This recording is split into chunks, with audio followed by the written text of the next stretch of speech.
Very good afternoon to everyone. And once again, thank you for coming to this press conference.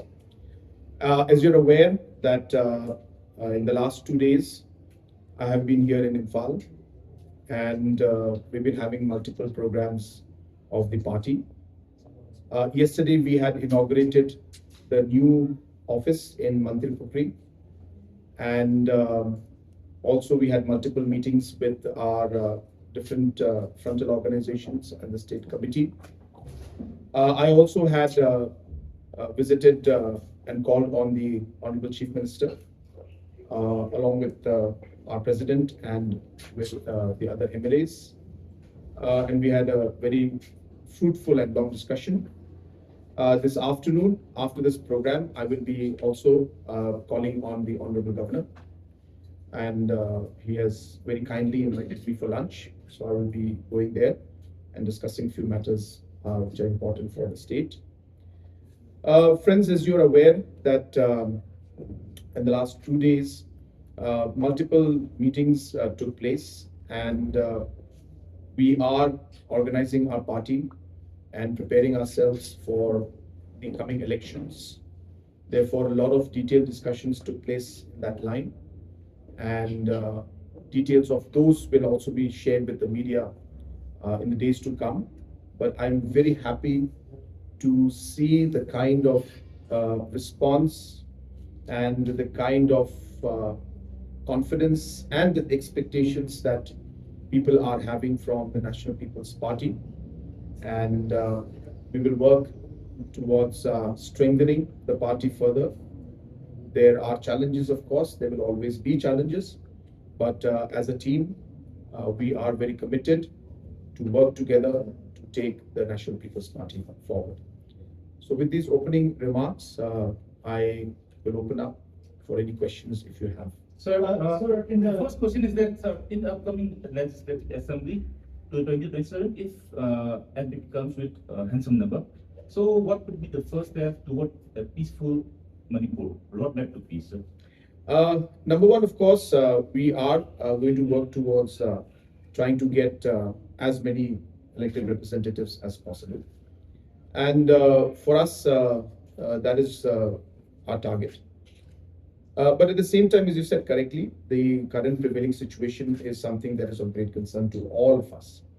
And we have stressed that it is very, very important for us to be able to build the trust amongst all the different communities. That will be the number one target to move forward. That will require a lot of dialogue. That will require a lot of approach to be done at different levels. And only when we are able to connect different communities and different leaders, only then can we start building the bridges again.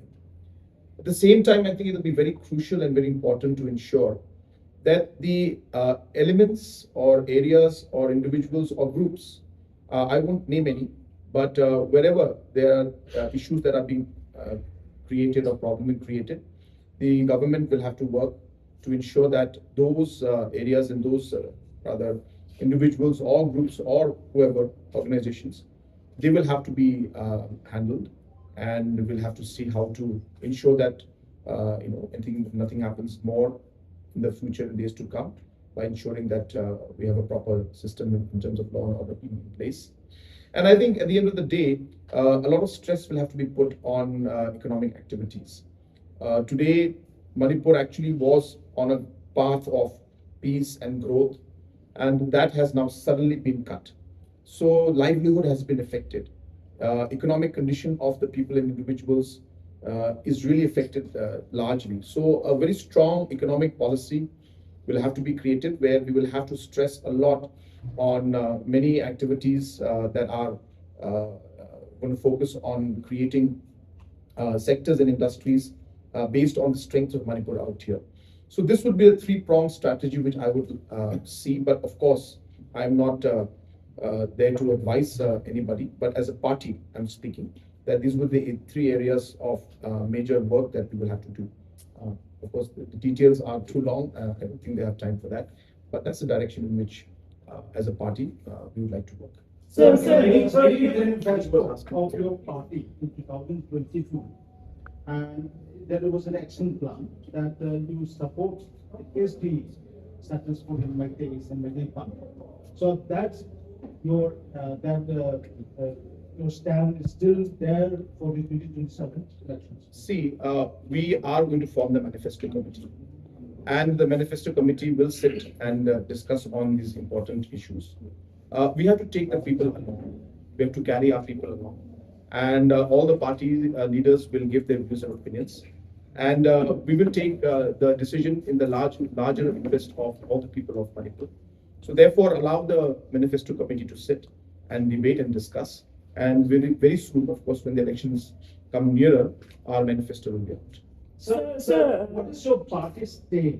Is that based about the infiltrations of people communities from the neighboring countries? And it is one of the main reasons why we have these problems in Manipur. So, don't you think that there is one important causes that for these ethnic infiltrations? You're right that there is a concern. There is no doubt that there is a concern that infiltration has been there, but it needs to be handled carefully. It needs to be handled by taking people into confidence. It has to be handled by ensuring that the local people are not suffering because of the actions that we as a government may take or as political leaders we may take. So it is very important to handle the situation. Sometimes it is not just about the problem, it is how you handle the problem that becomes the problem at the end of the day. So I personally feel, and as a party, we are very sure about it, that certain principles and certain aspects to national security, certain aspects to national interest cannot be compromised. We have to be very firm on that. But while we do that, as I said, our own people should not suffer. And at the same time, when we take a decision, we must take the people into confidence and reach out to the people as to why the government is doing what it is doing. And I think that once we do reach out, it does send a very positive message and people understand it better. But as I said, the question of compromising on national security and compromising on national interest and the state interest does not arise. We are very firm with that. But we need to handle it in a balanced way, and we need to handle it by reaching out to people and bringing people on board and talking to them and discussing all the aspects and why these problems are there and what we need to do. I think that is equally as important as the problem itself. Sir, you made a visit for 2 days. During a 2-day visit, you held a meeting with your office bearer, executive member of NPP, as well as you have interacted with the people of the state. So what are the major concerns raised by the people of the state to you, sir, during your visit? Of course, there are many issues, but the main concern has been the prevailing situation in Manipur. And that has many angles to it.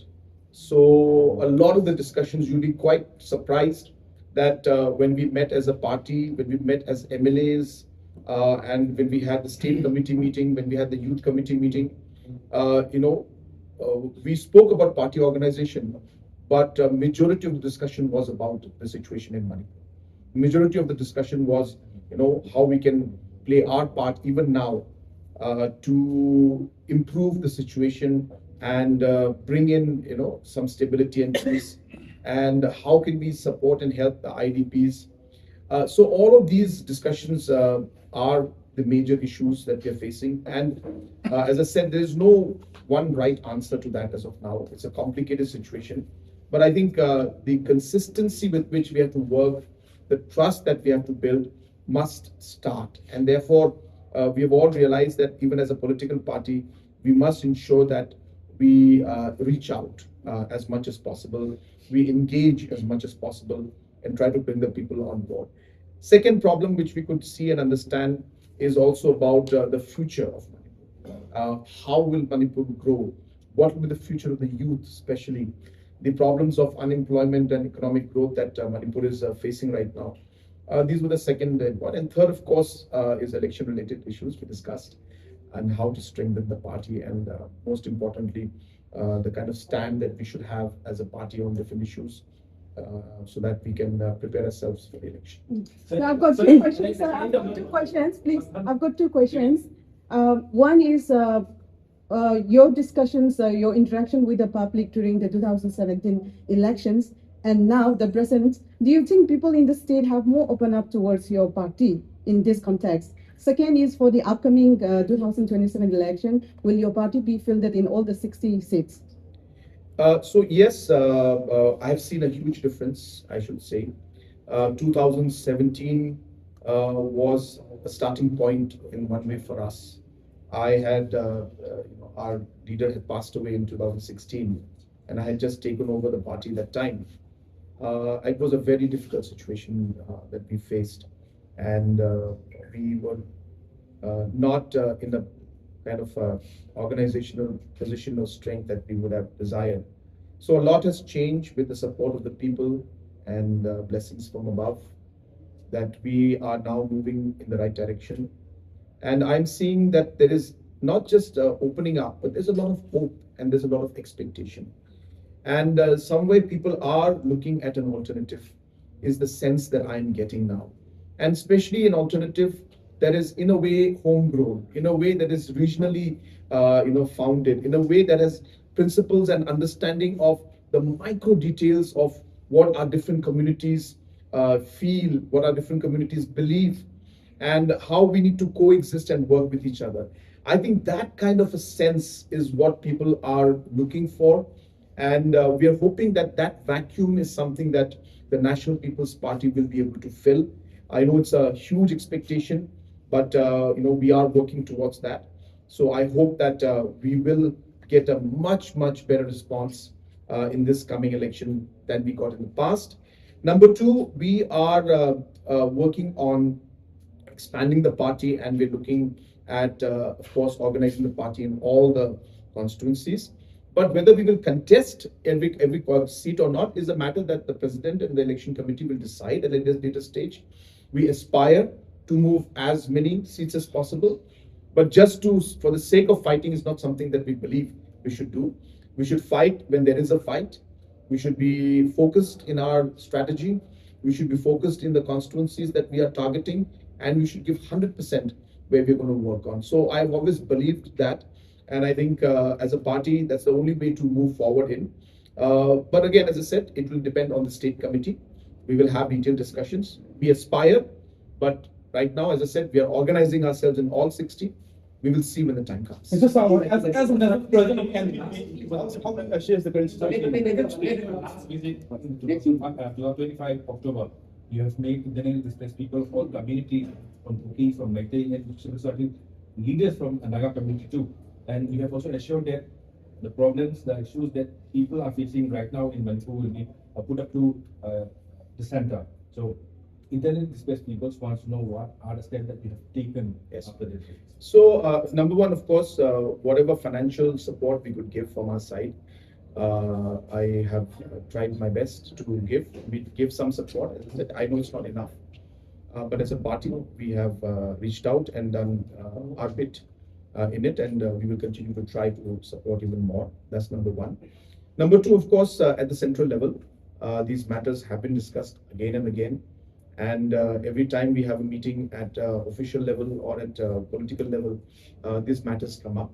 And being a party that has, part of, the politics in Manipur, we are very frequently consulted on how to move forward in this line.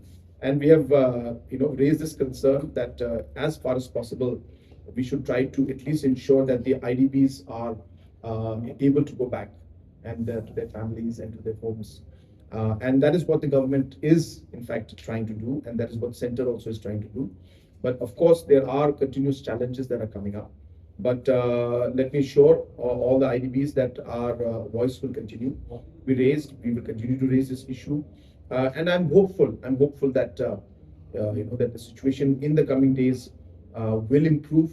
And we hope that we'll be able to slowly find a way back to our villages. Yeah, so I have 3 questions. The question is very short. 3 questions? Yeah, it's very short. Even in assembly, we don't allow 3 questions. So as we all know that Manipur has been facing this conflict for more than 3 years now. So what